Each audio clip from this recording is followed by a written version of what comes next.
Oi, pessoal, eu Meire, aqui do Instagram Meire na Web. Hoje nós vamos conversar sobre música, sobre o conteúdo de música. E eu estou muito feliz por fazer esse conteúdo, porque diz respeito também um pouco da cultura musical da minha cidade natal, que é Fortaleza, né, o estado do Ceará. Então, pessoal, hoje nós vamos conversar sobre a trajetória musical do pessoal do Ceará. Quando eu falo pessoal do Ceará, eu estou me referindo a três grandes músicos que se tornaram, né, foram assim durante muitos anos e prestigiaram muito a cultura nordestina através da sua música. Então eu estou falando de Ednardo, Fagner e Belchior. Eu praticamente assim conheço um pouco da obra deles, eu sempre acompanhei.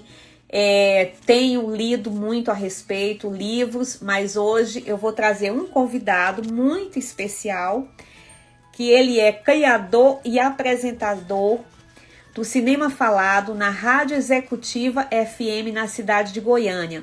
Vou mandar aqui um beijo pro pessoal de Goiânia. Aqui em Atlanta tem muita gente de Goiânia, muita gente do estado de Goiás. Então um beijo pro pessoal de Goiânia que está acompanhando a gente. Então, o professor Lisandro Nogueira é criador e apresentador do Cinema Falado na Rádio Executiva FM. O professor Lisandro também é criador do projeto Café de Ideias no Centro Cultural Oscar Niemeyer, que tem o objetivo de debater temas contemporâneos. E além do mais, ele também é professor de cinema na Universidade Federal de Goiás, mestre em Cinema e Televisão pela Escola de Comunicações e Artes da USP. Já foi doutor em Cinema e Jornalismo pela PUC de São Paulo, diretor da Cinemateca Brasileira em São Paulo e foi também diretor do Centro Cultural Oscar Niemeyer. Então eu tenho o prazer de convidar o professor Lisandro Nogueira para vir aqui conversar com a gente. Oi, professor, boa noite. Olá, tudo bem, Meire? Tudo bem, Tudo Meire? bom, E Meire. seus espectadores, né? Muito bom estar aqui com você, viu, Meire?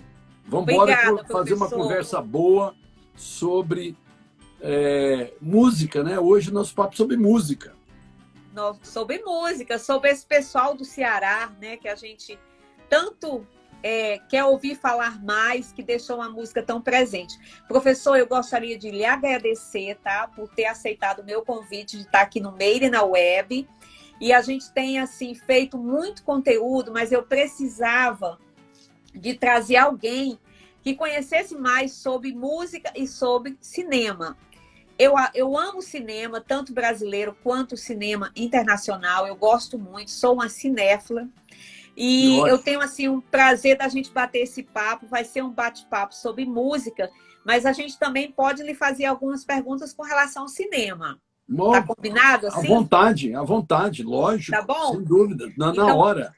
Obrigada. Sejam bem-vindos. E olha, eu tenho assistido a rádio, eu tenho acompanhado a rádio, porque às vezes não dá para acompanhar ao vivo por causa do trabalho. Mas eu sempre assisto.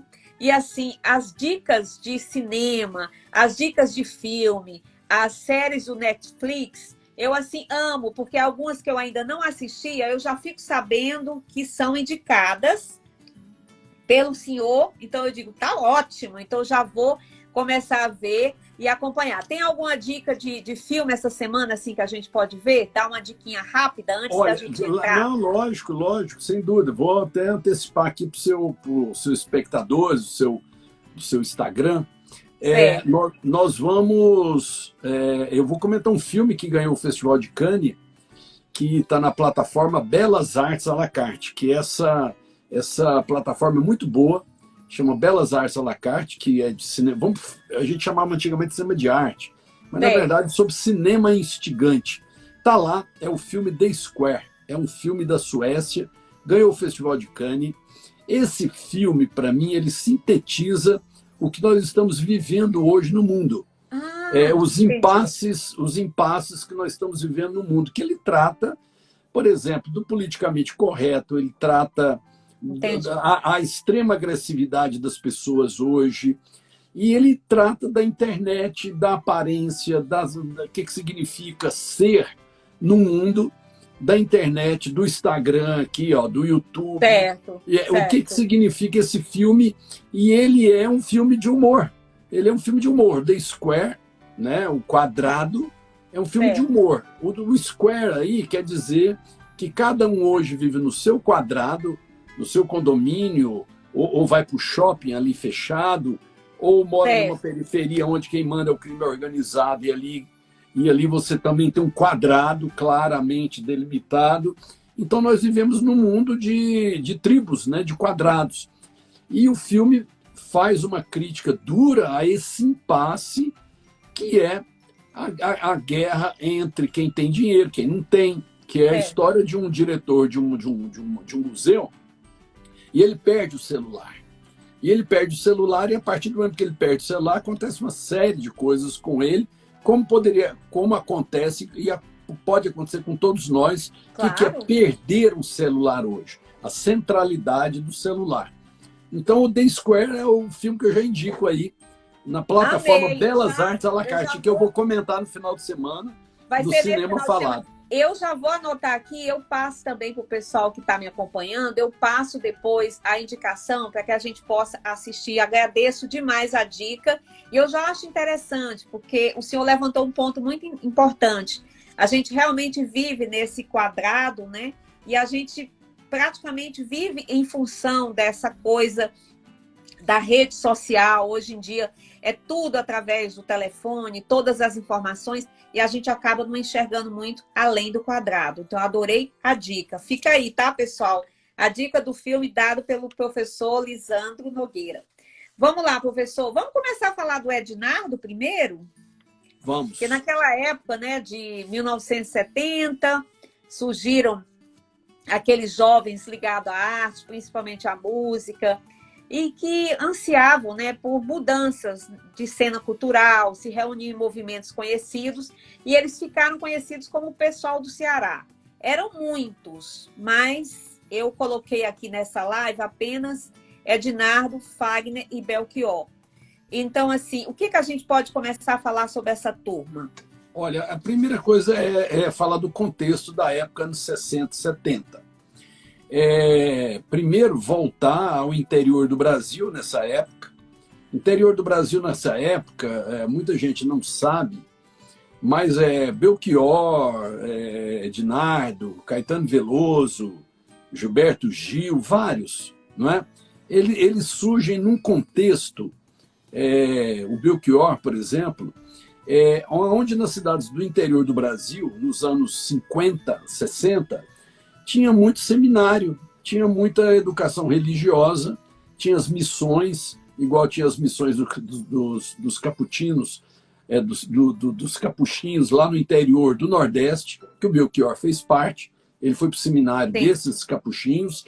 Então, nós tínhamos no Brasil escolas públicas muito boas, nós tínhamos uma educação religiosa, seminários, igrejas no interior também, de formação muito, muito fortes e importantes.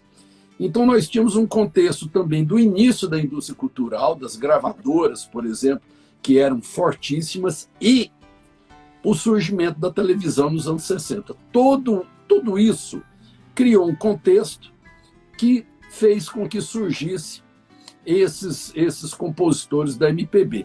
É só pensar, cantores, compositores, instrumentistas também. Esse Belchior, Caetano, Gil, Ednardo, você pode ver que é uma geração que faz música popular. Música popular, a canção popular, ela começa lá no século XII. Eram os menestréis que eram pagos pelos reis para ir cantar nos palácios, que é a palavra cantada, é a canção, que difere da música erudita da música clássica. Então você tinha a canção, tinha os menestréis, e de lá para cá, a canção ela se espalhou no mundo todo. E no caso do Nordeste brasileiro, a influência ibérica da França, da Espanha, de Portugal, que já tinha uma cultura de canção popular muito forte, que chega no Nordeste do Brasil. Então, assim, o baião, que o Luiz Gonzaga popularizou, o baião já é um ritmo que vem da Europa, e que chega aqui, que une com os ritmos indígenas. Então, o baião é só um exemplo. Então, a gente tinha um caldo de cultura nessa época, anos 60, 50, 60, 70, no interior do Brasil, onde essas pessoas tiveram uma educação, Caetano, Gil, Belchior, tiveram uma educação pública de alta qualidade ou religiosa nos seminários. Então você pode ver que todos eles dominam muito bem a gramática, todos eles depois tiveram a oportunidade de ir para fora, falam línguas, igual o Belchior falava 4, 3 línguas, o Caetano fala 5, Chico Buarque fala 6. Então todos esses compositores, cantores, eles surgiram dentro de um contexto. E eles souberam aproveitar esse contexto com muita luta, muita dificuldade, e aí vieram para o Sul, porque não é igual hoje, por exemplo, a Ivete Sangalo mora em Salvador. Ela não precisa morar no Rio ou São Paulo. Hoje um artista, necessariamente, ele não tem que vir para o Rio de Janeiro, porque nem as gravadoras elas existem mais naqueles moldes. Então, todos esses compositores, e no caso do pessoal do Ceará, eles surgiram na televisão de Fortaleza. Eles surgem na televisão de Fortaleza. E não é bem um movimento como foi a Tropicália. A Tropicália foi bem depois, né, professor? Não, a Tropicália é dos anos 60. Dos anos 60. Ah, desculpa. Dos anos 60. Então, mais o pessoal do Ceará foi depois. Foi depois. Agora, o pessoal do Ceará eram amigos que foram cantar na TV, em Fortaleza, mas não teve um movimento, uma ideia central, como teve o tropicalismo, que principalmente o do Caetano, que era o pensador. Na verdade, deu termo pessoal do Ceará, porque essas pessoas eram amigas, eles vieram para o sul do Brasil, né? O Fagner, quem traz o Fagner para cá é o Belchior, mas, na verdade, logo eles se distanciaram, tem as histórias todas aí. Eu mesmo tive com os dois, que o Belchior veio muito em Goiânia, e ele era muito amigo de um amigo meu, que é o artista plástico Ciron Franco, tive com ele várias vezes. Então, falar do Fagner e do Belchior são coisas muito diferentes. Eles não fazem parte do mesmo movimento, chama pessoal do Ceará, mas, na verdade, eles nasceram no Ceará, inclusive em lugares diferentes. Eles pegam rumos diferentes, eles têm músicas e letras diferentes. E o Belchior, ele, na verdade, é a grande estrela desse pessoal, porque o Belchior tinha um preparo intelectual invejável. O Belchior, ele sabia latim. O Belchior riscava no grego, porque ele estudou isso no seminário. Tanto que ele tem músicas, ele tem uma música do LP dele de 78, 79, se não me engano, que é ele cantando em latim. Então o Belchior tinha uma grande formação, e aí depois ele vai para Fortaleza, faz curso de medicina até um determinado período, foi professor, não é? E depois ele abandona tudo e vem, então, para o sul do Brasil. Agora, ressaltando que são coisas diferentes. O Ednardo, ele fez 2 LPs que se tornaram históricos, não é? Em 1974, com a pegada do lance psicodélico que tinha na época, que é o Pavão Misterioso, Sim. Ausência. O Ednardo tem um pé no Ceará, nos ritmos do Nordeste, principalmente do Ceará. E o Ednardo, depois, ele ficou com uma carreira muito morna, não é? O Belchior também chega até os anos 80 e depois ele também tem uma carreira muito morna. Quem se dá muito bem no show business é o Fagner, porque o Fagner faz uma opção nos anos 90 pela música bem popular. O Fagner abandona os primeiros LPs deles, que são extraordinários, como o Oroz, que é de 77, Oroz é de 77, tem também o Ave Noturna, que é de 76.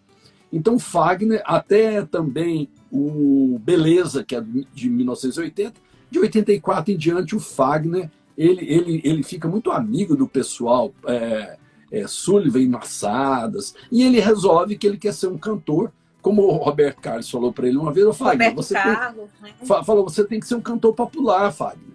Ficar cantando só para intelectual, e o Fagner pega essa veia popular. Está pagando um preço caro, Ele é um grande, onde ele vai, ele tem público, ele é um cantor de massa, mas quem está virando mito e quem vai ficar é o Belchior. O Belchior vai ficar. Por que o Belchior vai ficar? Porque o Belchior tem uma obra muito consistente, era um poeta fundamental, o que o Fagner, me desculpa o cearense, mas o Fagner não chega perto do Belchior pela formação. Muito inteligente, né, professor? Pela formação, pela inteligência. Eu conheci o Belchior, tive com ele algumas vezes aqui em Goiânia, lá no ateliê do Ciron. E o Belchior, ele era, falando agora do Belchior, né, assim, o Belchior que eu conheci, o Belchior era muito inteligente, o Belchior era muito bem formado, e ele era, até certo ponto, muito discreto. Não é? Ele andava sempre de blazer, um sedutor natural, um sedutor natural. Eu não sei como é que um homem daquele, com 1 metro e pouco, as mulheres ficavam fascinadas por ele, porque eu presenciei, né? Era uma coisa impressionante, né? Todo mundo assim, poxa, mas e nós? Né? Não, o Belchior, com seu bigode, mas ele era o Belchior, e muito sedutor, muito educado. Assim, dos três, eu sempre fui muito fã do Belchior. Eu sempre, assim, também aceito essa condição de que ele era um homem assim, fascinante. Eu acho que não só pela música, mas eu acho que a forma como ele atendia, né, nas entrevistas, quando ele conversava, ele tinha uma coisa diferente que eu acho que os outros não tinham. Uma forma de seduzir o público, eu acho, na minha opinião. Exatamente. E nisso, o Belchior, ele foi construindo ao longo da carreira dele. Eu acho que ele é muito autêntico com a própria trajetória, porque as músicas do Belchior, pelo que eu conheci do Belchior, que eu tive com ele algumas vezes, no ateliê do Ciron, o Belchior, ele porque o grande artista não é aquele que, né, ele faz uma obra e a obra não tem a ver com ele. Quando tem a ver com ele e a obra se interpenetram, que é fascinante, que é o caso do Belchior. As letras do Belchior, depois que eu conheci, aí eu fui entender que o Belchior realmente era aquilo mesmo. Então, quando ele canta a Divina Comédia Humana, estava mais angustiado que um goleiro na hora do gol. Aí um amigo meu me falou, olha, você não vai ser feliz desse jeito. Era um cara, grande amigo dele de Fortaleza, psicanalista. E o Belchior, o que ele canta era ele. E já era ali uma autobiografia. Então, quando as pessoas perguntam por que o Belchior sumiu, ficou durante quase 10 anos sumido, e não voltou, ele voltou morto, ser enterrado lá em Fortaleza, e as pessoas perguntam por que o Belchior sumiu? Não é? Por que ele sumiu daquele jeito? Foi num dívidas. Foram dívidas, ele separou da mulher, a carreira estava parada. Olha, pode ser tudo isso, que até hoje não tem resposta. Esse último livro que os 2 jornalistas percorreram, onde ele foi durante esses 10 anos, no Uruguai, no Rio Grande, eles fazem essas perguntas. Agora, eu que conheci Belchior e que sou um cara que eu adoro as músicas dele, que o Belchior é aquele que, quando você ouve, é como se alguém falasse, olha, o mundo não é um cor-de-rosa, o mundo não é essa beleza. Ele é aquele cara, poeta romântico do século XIX, que põe um punhal na gente e fala, olha, você é moderno, você é fruto da modernidade, mas toma cuidado, porque a modernidade vai te devorar. É o resumo, para mim, do Belchior. E nas letras do Belchior já estava dito ali de um mal-estar dele, já estava dito ali naquelas letras de uma certa... O Belchior, ele não se adaptava a esse mundo, ele tinha muita dificuldade, eu acho. É uma questão de adaptação existencial que ele já falava nas letras. Então, todas as críticas que ele faz à própria geração dele, que ele falava, olha, é tudo Dante, eu inclusive. O Belchior, quem criou o Belchior, muita gente não sabe, na indústria do disco, foi o André Midani. O André Midani era um grande produtor dos anos 60, 70, que criou toda essa geração da MPB, na Philips e depois na Warner, e ele levou o Belchior da Philips para a Warner em 77, 78, E o André Midani era um cara muito inteligente, francês, que veio para o Brasil nos anos 50, e ele enquadrou o Belchior no começo. O Belchior andava de charuto, sempre gostou, daquele jeito meio francês, né? É artista francês. O Belchior tinha muito essa coisa do artista romântico, tipo Baudelaire, né? Ele tinha essa coisa do artista duas cruzes, né? Que é aquele artista que um dia ou vai morrer ou vai sumir. No caso do Belchior, ele sumiu. Mas já as letras do Belchior, todas elas, tem uma letra dele, do LP, do disco, do CD, do álbum, todos os sentidos, que é de 1978, que essa música praticamente não tocou. Essa música praticamente não tocou, que chama-se Brincando com a Vida. Essa música Brincando com a Vida, ela é um retrato claro do que era o Belchior. Eu estou sempre em perigo e minha vida sempre está por um triz.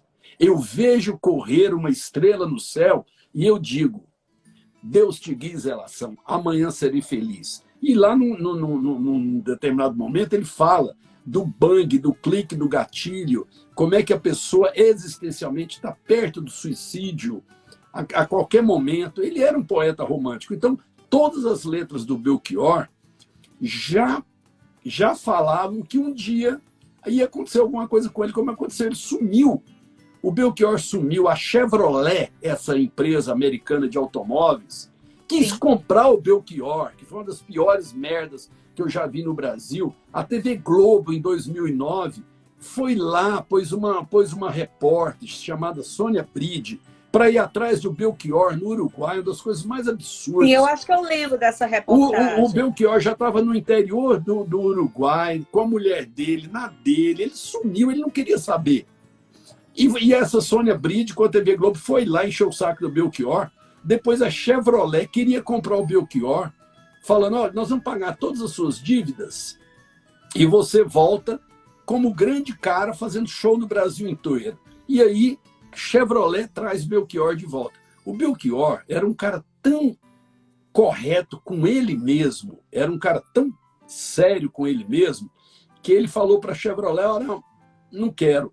E para a Sônia Bride, que foi lá no interior do Uruguai atrás dele, ele falou para ela, tratou ela educadamente. O Belchior era finesse em pessoa. Nós conhecemos ele muito em Goiânia, tive com ele várias vezes, é um homem muito educado. Está no YouTube, inclusive, a entrevista dele para a Sônia Bride, que ele fala, olha, eu volto quando eu quiser.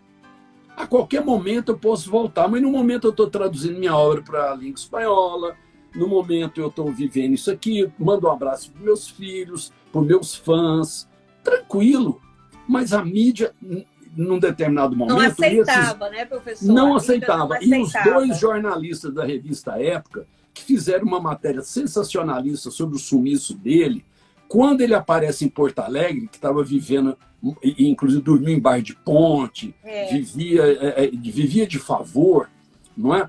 Naquele momento, esses dois repórteres da revista Época, depois eles se arrependeram e escreveram esse livro, e aí eles percorreram todo aonde o Belchior foi, para todo lado no Uruguai, no Rio Grande do Sul, refizeram a trajetória e falaram, olha, a gente faz o meia-culpa e vamos estudar por que o Belchior foi, percorreram todos os lugares. No final do livro, eles falam, olha, nós temos algumas hipóteses para esse sumiço do Belchior em 2009, que ele morreu em 2017.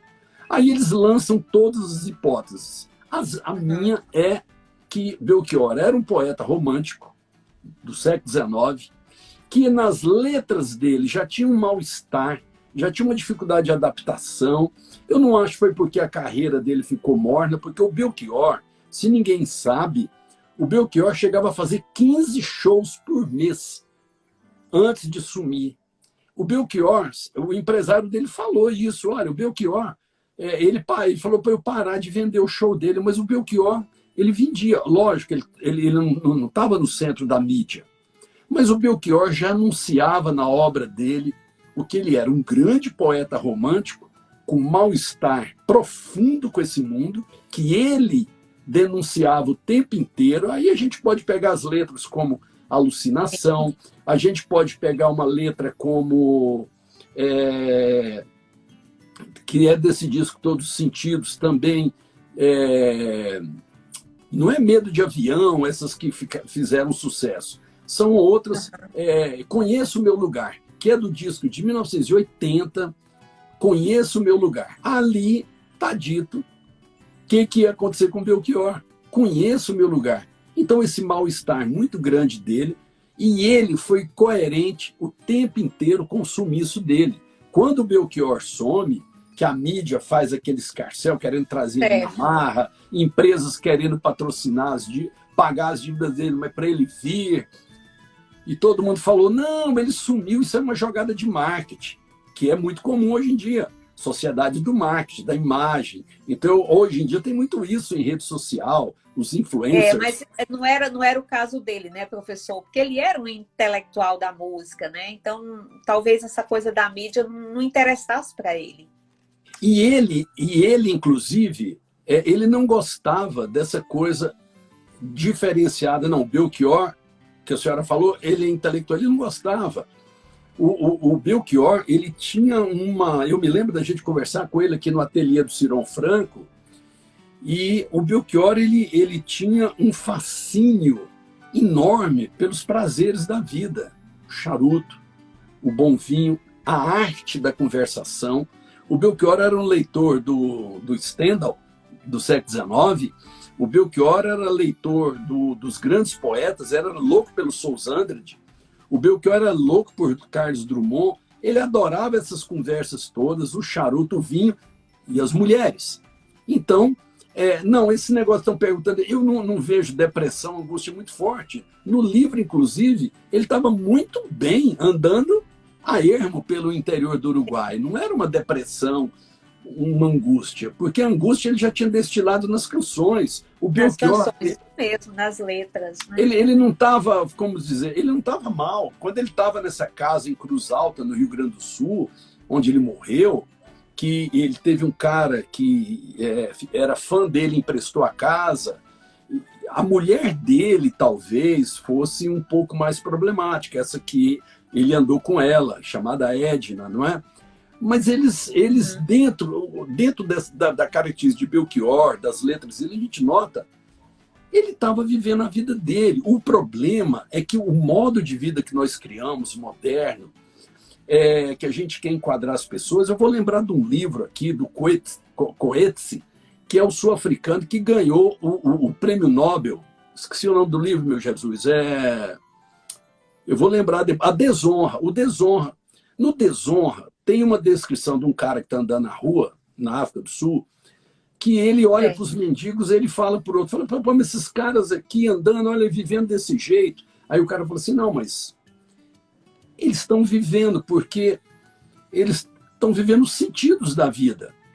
Eles vivem para comer, para beber, para dormir, e eles estão vivendo a vida. Eles não querem morrer, aqueles mendigos. Tá? É um papo que tem no Desonra. E o Belchior, ele estava vivendo mal? Não. Os moradores de rua, muitas das vezes, meus amigos que trabalham com isso mostram, eles não querem ficar nos albergues, muitas das vezes. Eles querem ir no albergue, ser bem tratado, ter tratamento, mas eles querem voltar para a rua, pela questão da liberdade. Eu acho que o que o Belchior procurou, quando ele cai fora, é uma coisa nele da liberdade, do ser. Ah, mas você vai ficar morando debaixo da ponte, vai ficar morando de favor? O Belchior não tinha nenhum problema com isso. Quando ele foi para o acampamento do MST, no interior do Rio Grande do Sul, ou foi de Santa Catarina, que ele estava andando em cima do trator, dirigindo o trator lá no acampamento, que ele estava pastoreando ovelhas e tal, estava bem, sabe? Quando ele foi para os conventos das irmãs, ou ele foi para a casa das pessoas, as pessoas que se incomodavam. Pô, esse cara é o Belchior, mas ele já está aqui na minha casa há 3 semanas, eu tenho que falar para ele cair fora. Isso aconteceu demais. Mas ele mesmo, ele estava vivendo como um poeta do século XIX, como uma pessoa que assumiu aquele lugar. Isso é a minha opinião. Tá? Estou entendendo perfeitamente. O livro lança várias hipóteses. Ah, não, o Belchior foi porque a carreira dele estagnou, o Belchior foi porque ele ficou devendo muito, ele separou. Essas coisas todas colaboram. Mas, na Também verdade... as pessoas também começam a fazer muitos comentários, né? A gente cria muito essa história de querer dar uma história, uma vida real para o artista.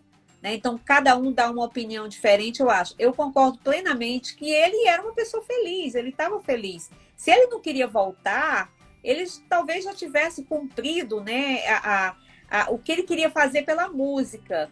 Quer dizer, os outros conseguiram assim, seguir a carreira, né, professor? Assim, cada um foi para um lado, mas ele era realmente um artista muito autêntico. Né? Assim, ele não queria, talvez... se tornar essa coisa muito do popular, né, de continuar a carreira fazendo sempre a mesma coisa. Eu acho assim fantástico assim falar sobre o trabalho dele e sabendo, né, que o professor conhece muito, né, da intimidade dele, dá a entender para a gente que era uma pessoa normal, né, um artista que teve uma carreira e que continuou a vida dele querendo viver da forma que ele considerava feliz. Sabe o que eu acho do Belchior como artista? O Belchior era um amador. O Fagner é um profissional. O Fagner é um mercador da arte. Ele faz música, sobe no palco, super organizado. O Belchior era organizado com a carreira. Ele trabalhou com... Esqueci o nome dele agora. O Hélio. Ele trabalhou com o Hélio décadas. E o Hélio fala, pô, ele era super correto. Ele... Pode marcar, Belchior fazia 15 shows por mês. E antes dele fugir, ele continuava fazendo. Agora, o Belchior, na minha opinião, ele era um amador no sentido de que ele tinha esse mal-estar dele em relação ao mundo. Uma pessoa entrou e falou assim, será que ele tinha uma depressão e tal? Tem até a ideia de que você vai medicalizar as pessoas porque elas não estão dentro de um script que é feito para nós. Então, qualquer coisa que você sai, não, tem um problema, tem um transtorno, vamos embora medicar ele. O Belchior não tinha nada a ver, né, com isso. Um padrão, né? A gente criou um padrão. O Belchior não tinha nada disso. O Belchior era assim, ele era um amador, ele amava a vida e ele estava bem enquanto ele estava rodando o Uruguai e o Rio Grande do Sul. O problema é que a gente se incomoda bastante. Óbvio, a gente é fã. Volta para continuar cantando e tal. Mas eu penso que ele estava muito bem. Ele tinha encontrado um lugar. E esse lugar que o Belchior encontrou para viver daquele jeito errante, a gente tem exemplos. Nas estradas brasileiras, quantos caminhantes a gente encontra andando pelas estradas? É um exemplo. Quantas pessoas... Tem um livro que saiu recentemente chamado Distanciar de Si. Formas da pessoa desaparecer do mundo. Desse mundo que é duro. Esse mundo impõe muitas regras, muitas normas. Tem gente que não dá conta. Cai fora, igual o Belchior caiu. E ele já anunciava nas letras. Tem muita gente que não dá conta. Ou se deprime. Tem gente que dorme boa parte da vida porque não se enquadra. Tem as manias, tem uma série de pessoas que vão se distanciando, que é uma forma de desaparecer de si, sabe? Porque esse mundo moderno, do jeito que ele tem pessoas que não se adaptam. Não se adaptam. E o Belchior foi chegando num ponto que não se adaptou e caiu fora. Caiu fora. Professor, tem uma pergunta aqui do Sindegetu, Sindicato dos Guias de Turismo do Ceará. A pergunta é o seguinte: qual a contribuição cultural, regional e letrista desse cearense, artista cearense? Eu acho que a gente até já conversou um pouco sobre isso, né? Cada um seguiu. A gente pode falar uma coisa clara, não só sobre o Ceará, mas sobre o Nordeste. Que é o seguinte: o Nordeste brasileiro foi um dos primeiros lugares que foi habitado, que os europeus vieram. E se você estuda a história do Ceará, a chegada de todos os estrangeiros no Ceará, eu estou falando do Ceará especificamente, dos libaneses. Você sabe que o Fagner é de origem árabe. Origem árabe. Através dos mouros da Espanha, principalmente da Espanha. Tanto que ele depois faz um disco, um LP na Espanha, em 81, que é onde ele ele faz uma música baseada na Florbela Espanca, que é uma poetisa extraordinária. Então, o Nordeste tem toda uma influência da cultura ibérica, não é?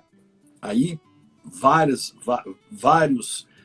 entradas dessa cultura ibérica no Nordeste, que encontra com a cultura indígena, que tem também o encontro com a cultura negra, não sei se tanto como no Rio, como foi no Rio e na Bahia, no Ceará. Então, você tem um amálgama ali grande. Vamos falar de Sobral, a cidade do Belchior. Sobral é uma cidade do sertão, não é? Quando eu conversei com o Belchior, eu falei, Belchior, por que você não põe sanfona na sua música? Pô, você é de Sobral. Sobral é terra, é região do Luiz Gonzaga, que ele tudo é sertão. Ele falava assim, não, mas tem vários sertões. E é verdade, tem vários sertões. O meu sertão é um sertão que não é mais do Luiz Gonzaga. Eu falei, mas por quê? Ele falou, não, o Luiz Gonzaga canta o cara que andava a pé, o rico andava em burrico e o pobre anda a pé, aquela música do Luiz Gonzaga. Eu sou de outra época, na minha época já tinha carro em Sobral, já tinha escola, já tinha tudo. Então, o Luiz Gonzaga, ele abriu uma possibilidade na música popular tão grande. E o Belchior, ele é um filho, vamos dizer assim, meio deslocado do Luiz Gonzaga, porque o Belchior, ele se revelou um poeta existencialista, fortemente existencialista, com as leituras que ele fez de Sartre e tudo mais a formação religiosa dele, e mais o gosto dele pelos poetas românticos. Então, Belchior, ele tinha uma formação tão boa, tão importante. Então, quando falava em Luiz Gonzaga, ele falou assim, é meu ídolo maior, mas eu não sou discípulo do Luiz Gonzaga nesse sentido de tocar com sanfona. Então, o Ceará tem uma educação pública que hoje é a melhor do Brasil. Não sei se você sabe, mas os índices educacionais do Ceará são os melhores do Brasil. Proporcionalmente melhor que São Paulo. Muito melhor. Não é? O Ceará tem uma oligarquia forte, uma parte dela de gente bruta, de coronéis, mas tem uma parte da oligarquia cearense muito culta, que vem até os dias de hoje. E esse pessoal abriu espaço para a chegada das missões, o Belchior dos Capuchinhos, os católicos, é um dos lugares onde os católicos mais tiveram força com seus seminários, Maranhão também, que é meu povo é do sul do Maranhão. Carolina, no sul do Maranhão, tinha seminário nos anos 40, nos anos 50. Então, esse povo do interior do Brasil, combinado com a escola pública, que no Ceará, uma das melhores da Bahia, do Ceará, sempre tiveram escolas públicas de alto nível até os anos 70. A partir dos anos 70, a educação pública entra em crise, como está até hoje. Então, o Belchior, ele é fruto de tudo isso. Agora, vamos lembrar de uma coisa. Em Sobral, o Belchior nunca foi da oligarquia, nunca foi da elite sobralense, que é uma elite. Você sabe que você é do Ceará, eu sou, minha família do Maranhão, a gente sabe o que é a elite nordestina. A elite nordestina não é brincadeira. Quem manda no Brasil hoje é um piauiense e um de onde que é o Arthur Lira? Alagoas. Quem manda no Brasil hoje, tem o orçamento do Brasil na mão, é a elite, representantes da velhíssima elite nordestina, que é fortíssima. Porque se você não sabe, eu moro em Goiânia, em Goiás. Qual que é a diferença do Nordeste para Goiânia? Professor, tem muita gente aqui de Goiânia, tá? Tem muita gente aqui de Goiânia. Nós temos assim uma população tão grande aqui em Goiânia, chega a ser aqui em Atlanta, eu já moro aqui há mais de 20 anos. Aqui em Atlanta, a gente brinca, né, que 60% da população brasileira que mora aqui no estado da Geórgia, na capital de Atlanta, vem de Goiás. É mesmo? Olha que maravilha. Eu sabia que era Boston. Muita. Inclusive, quando eu comentei com as pessoas sobre a rádio executiva, eu falei da Rádio Executiva FM, falei do seu programa para algumas pessoas mais próximas, falaram, nossa, eu amo a Rádio Executiva, eu vou então assistir o programa do professor, porque A gente assiste por aqui, né? Pelo Spotify, você coloca no telefone e dá para ouvir, então é muito bom. Pois tem muita gente de Goiânia aqui, tá? Por isso que eu mando Um meu abraço abraço para pro pessoal todos aí aí de em Goiás. Atlanta. Um abraço para todos em Obrigada. Atlanta. Então, veja Obrigada, bem, professor. o Nordeste, mesmo com essas oligarquias terríveis, eu faço uma comparação com Goiás pelo seguinte: Goiás, em função do agronegócio também, principalmente, Goiás tem uma classe média, não é tão grande, mas tem uma classe média que em João Pessoa não tem, que no Ceará não tem, que em Pernambuco não tem, que na Bahia não tem, porque no Nordeste é o seguinte: ou você é da alta elite, ou você é do povão, Sim. e vive de bolsa, e vive com muita dificuldade. Em Goiás, você tem a elite, você tem a grande maioria que é pobre, mas você tem uma classe média que não tem no Nordeste, tão expandida igual aqui. Então, é uma aqui, cidade linda, né, professor? Goiânia é uma lindíssimo. cidade então, linda. as tensões de poder aqui são diferentes do Nordeste. Vou repetir: quem manda no dinheiro do Brasil hoje, no orçamento, é Arthur Lira, que é de Alagoas, e aquele Ciro Nogueira, que é do Piauí.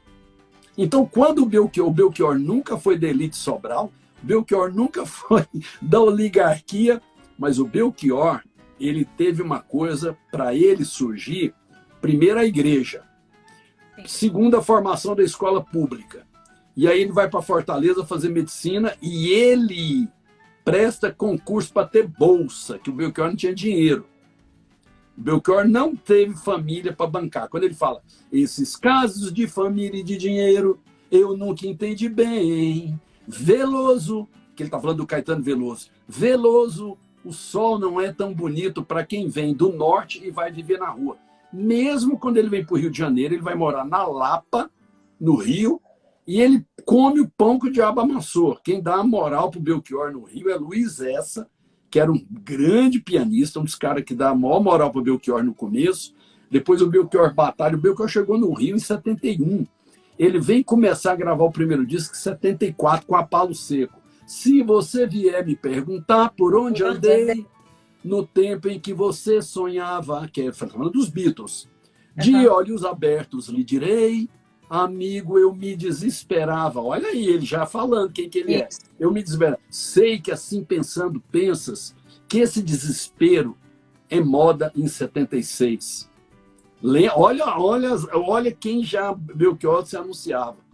Então é isso, a trajetória dele é uma trajetória de muita luta, de muita batalha, de um brasileiro único, beneficiado pelo contexto da educação pública, pelos seminários religiosos e pela vontade nietzschiana de acontecer no Sul. Aí o Belchior aconteceu no Sul do Brasil, mas ele só veio acontecer em 76, porque ele teve uma madrinha que, por acaso, achou o Belchior através dos que foi Elis Regina.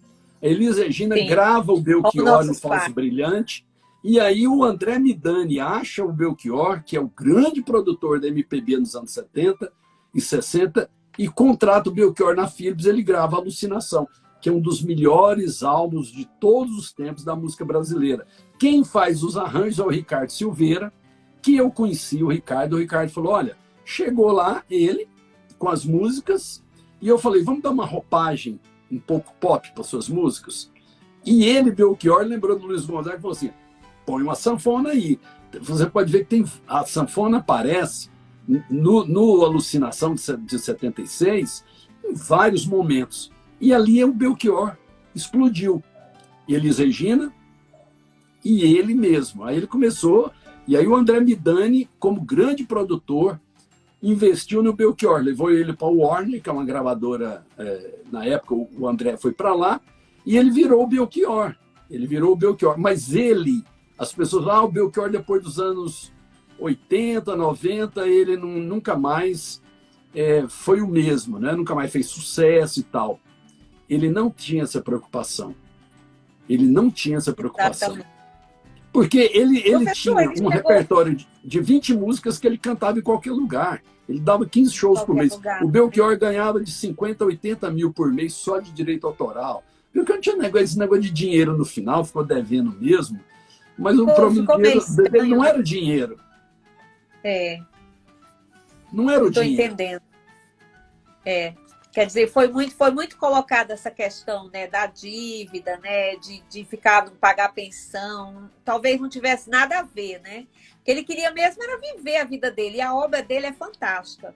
Eu, assim, gosto de música e, assim, foi um dos meus grandes ídolos, assim, de música popular brasileira, da boa música popular brasileira de qualidade. Era um poeta, assim, excelente. E a música, como nossos pais, nós podemos considerar que foi, assim, a grande música dele, assim, a grande produção musical, ou foi Não, mais uma que para ele mim não. produziu? Eu conheço bem a obra do Belchior, acho que como Nossos Pais é uma música bela, porque ele fez outras parecidas, porque o Belchior é o seguinte, quando teve a contracultura dos anos 60, toda a revolução contracultural, no sexo, nos costumes, não é? E tudo, o Belchior depois a boa parte da obra do Belchior é criticando isso, fala, olha, quando o dinheiro entrou, aí acabou. Quando o dinheiro entrou, comprou tudo, e foi isso que o capitalismo sempre faz. Quando tem uma coisa nova, o capitalismo incorpora. Eu me lembro bem do Festival de Cannes, só para dar um exemplo do cinema, o Steven Spielberg, que é esse famoso, ele, George Lucas, do Star Wars, eles foram para o Festival de Cannes. Aí o Spielberg, ele é cínico.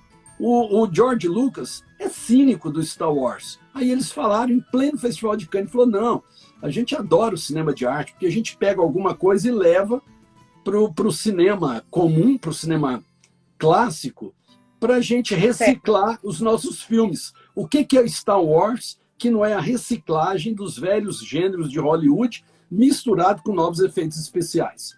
Então, isso é para dar um exemplo, porque quando o Belchior recusa, a partir dos anos 80, entrar na roda, como o Fagner entrou porque quis. O Belchior, Claro. ele não se matou por causa disso, ele não sofreu por causa disso, ele vinha aqui em Goiânia, quando a gente conversava com ele estava bem, ele fazia shows, ele falava, eu vou para os shows, o público canta as minhas músicas. Ele tinha 15 músicas que eram sucesso e são um sucesso absoluto. É o meu ganha-pão, eu gosto do contato com o público, mas eu tenho minha vida. Belchior era pintor, muita gente não sabe disso. Sim. Era um desenhista de mão cheia.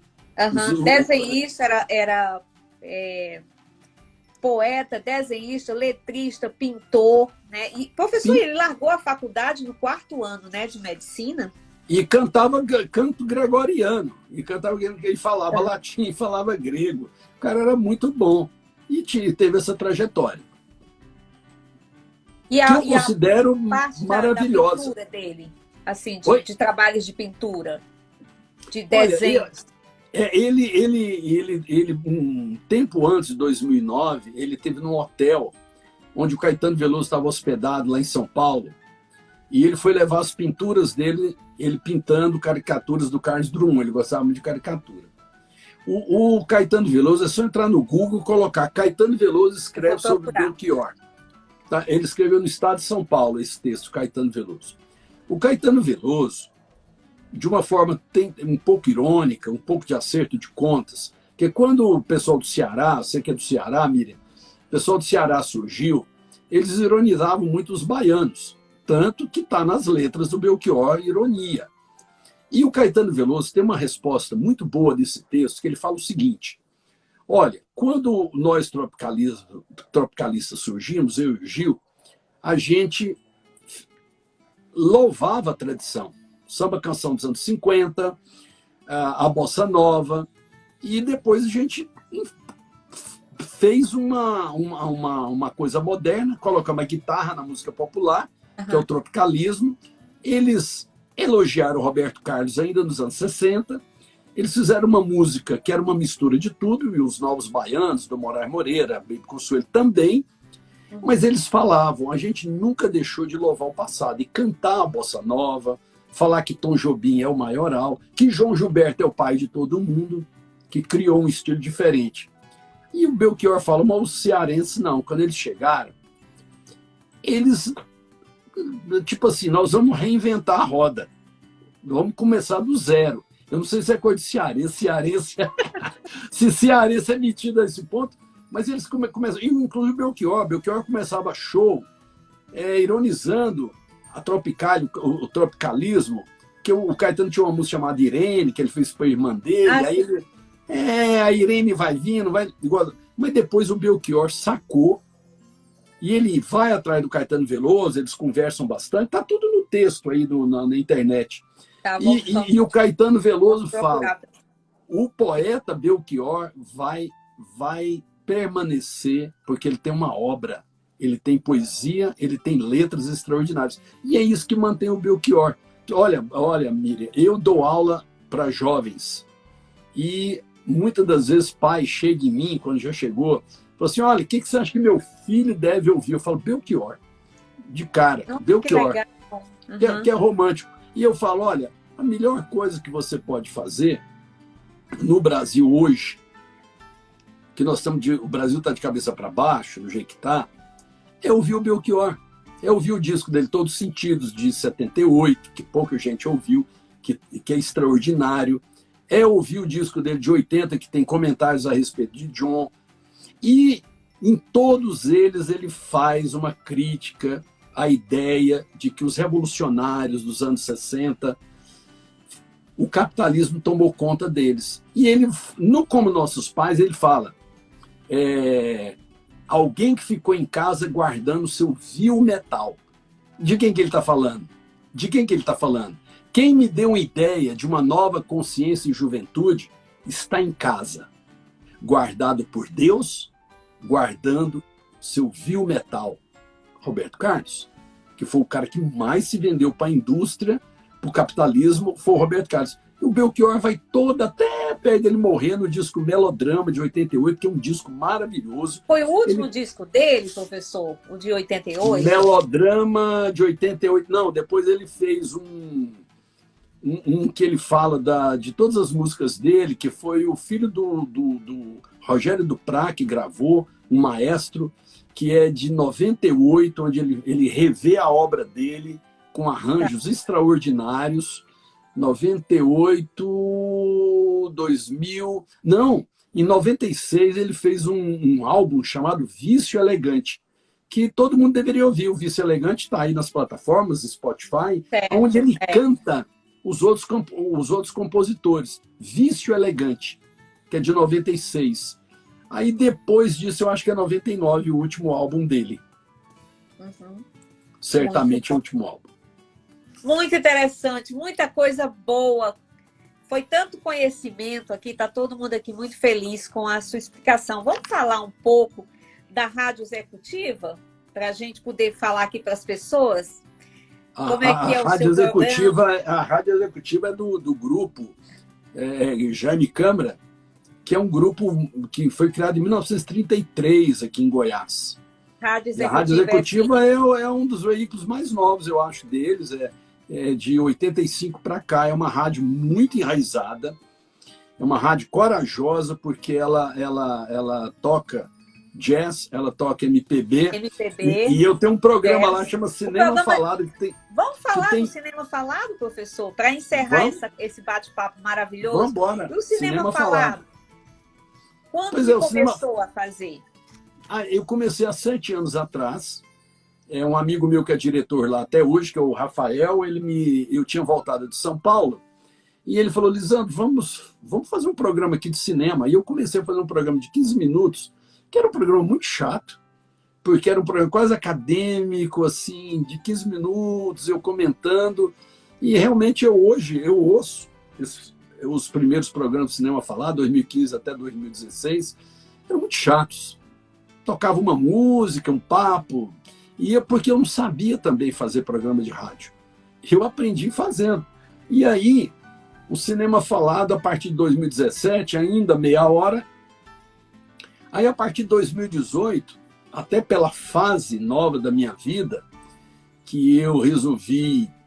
Eu fui gestor público, fui diretor de Cinemateca Brasileira, com Marta Suplicy. Aquilo é uma loucura. Muita coisa. uma loucura. Fui diretor de Cinemateca, cheguei aqui, dirigi o Centro Cultural Oscar Niemeyer, que é outro pepino enorme, mas eu reformei todo o Niemeyer. E foi lá que foi criado o Café de Ideias? Eu criei o Café de Ideias lá no Niemeyer. Eu trouxe de 2012 a 2018. Todo mundo que pensa no Brasil vem em Goiânia. José Arthur Gianotti, que era o guru do Fernando Henrique, e eu trouxe a guru do PT, que é a professora Marilena Chauí.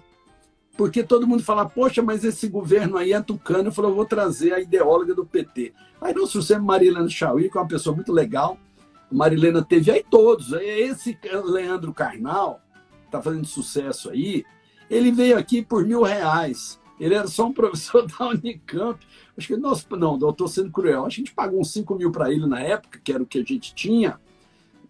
Pondé, até a Monja Coin, ela fechou em 2018 o Café de 10 com 3 mil pessoas lá.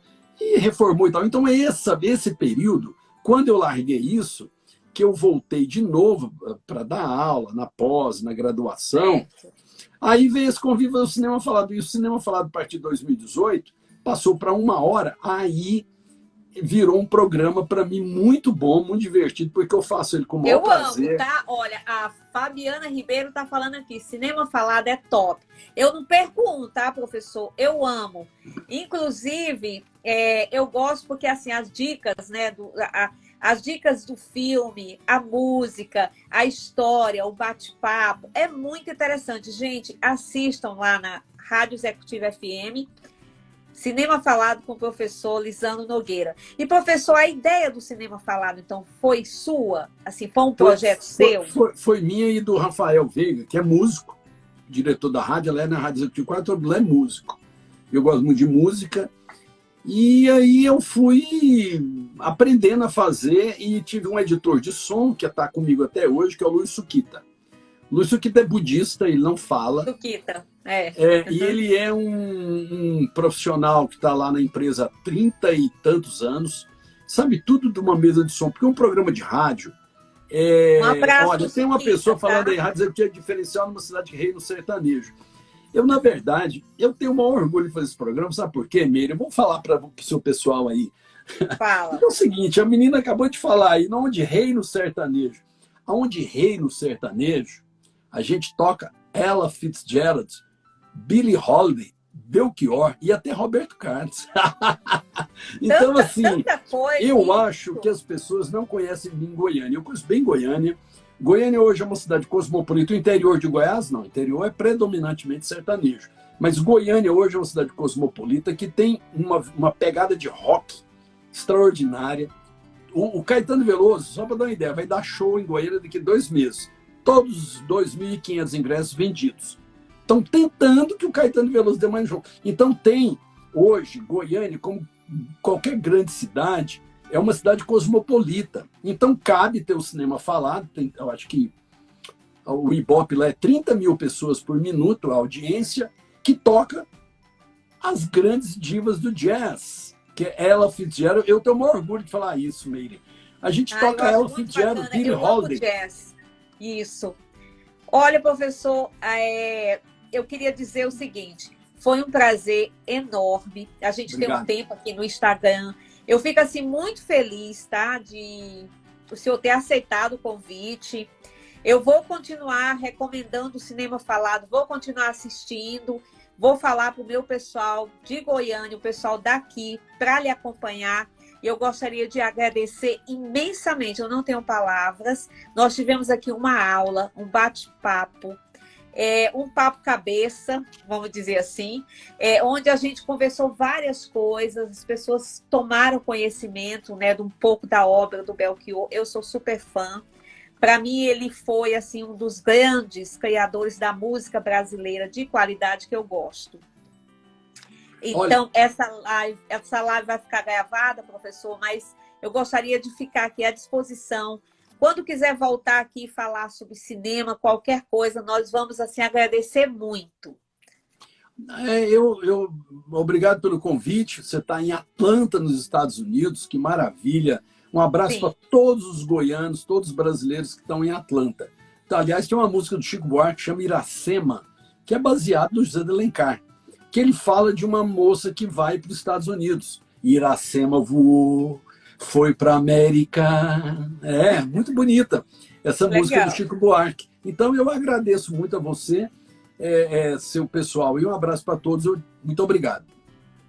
Muito obrigada, professor. Tá? Foi assim maravilhoso. Eu fiquei até emocionada, tá? De tê-lo aqui comigo, batendo esse papo, conversando. E vamos continuar assistindo Cinema Falado, porque eu acho que é uma excelente forma da gente pegar as dicas dos melhores filmes e saber da música e toda aquela explicação que o cinema merece. Então, muito obrigada a todos que estiveram legal, eu agradeço muito. Muito obrigado. Eu que agradeço, professor. Beijo pro pessoal de Goiânia. Abraço, obrigado.